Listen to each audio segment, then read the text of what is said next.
kwenzakala ukuthi I had to go to the wine shop and sell wine and all of that.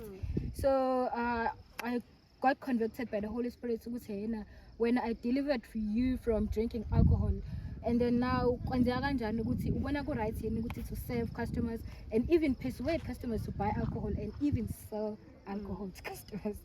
So firstly I took the decision of ngiresign eWoolworths Westfield Mall before even hearing about Evangeli Lokudela Konke. And then a month after resigning, then I heard this Evangeli Lokudela Konke. So ngasithatha isinqumo ngaresigna ngoba incwadi kaNkulunkulu lapha in the book of Habakkuk iyasho ukuthi yena lo phuzisa umakhelwane wakhe wayini umphefumulo wakhe uyobuza ezandleni zakhe. So ngasithatha isinqumo, I was very bold and I was like also ngaduduza nayo ilizwi kaNkulunkulu in the book of Matthew 6 verse 33 whereby it says, but seek in first the kingdom of God and his righteousness. So ngathi uNkulunkulu ngiyaresigna la emsebenzini uthena wena masingayifuni lezi zinto lezi, we must not worry about what are we going to eat, what are we going to drink, and what are we going to wear, because the Gentiles eagerly seek all these things, but our Father in heaven knows that we need all these things. So ngathi hayi ngasithatha ke isinqumo ngathi uNkulunkulu you are my provider, and yes ngaresigna emsebenzini. Mhlambe sengiphetha nje ungathi inhlalo yalana ungayichaza kanjani kumuntu mhlambe oyabuka ama YouTube enu athi ngiyafisa ukuya kodwa ngifisa umuntu angichazele ukuthi qala ngingakafiki kunjani? Well, okokuqala umuntu mozalana kumele uyitshela ukuthi uzinikele, like you have to devote yourself ukuthi ngize to another kingdom lana ayikho salary but your reward is in heaven.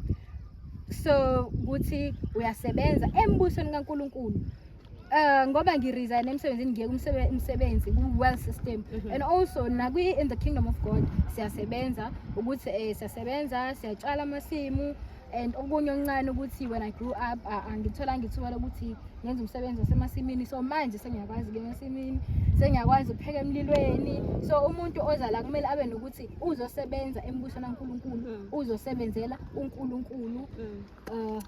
Enanikho la ngempoqo? No, not at all. Asikho la ngempoqo, and sijabule kakhulu kumnandi, and indlela engijabule ngakhona ngala I'm at peace. Nje uthando lana you cannot compare. Nje ngiphuma lapha kade ngisebenza, and also I had the business, I was selling ama iPhone nama weaves nje ngihlanganisa, but I'm 23 years old by the way.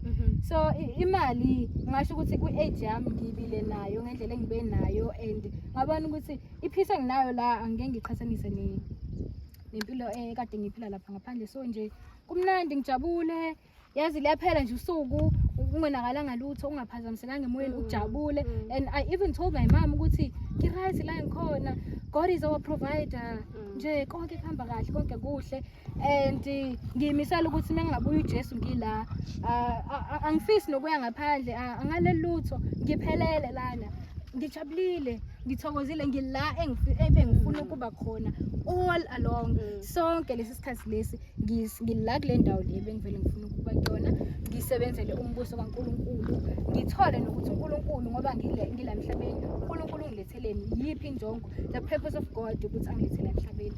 So nje ngijabule kakhulu.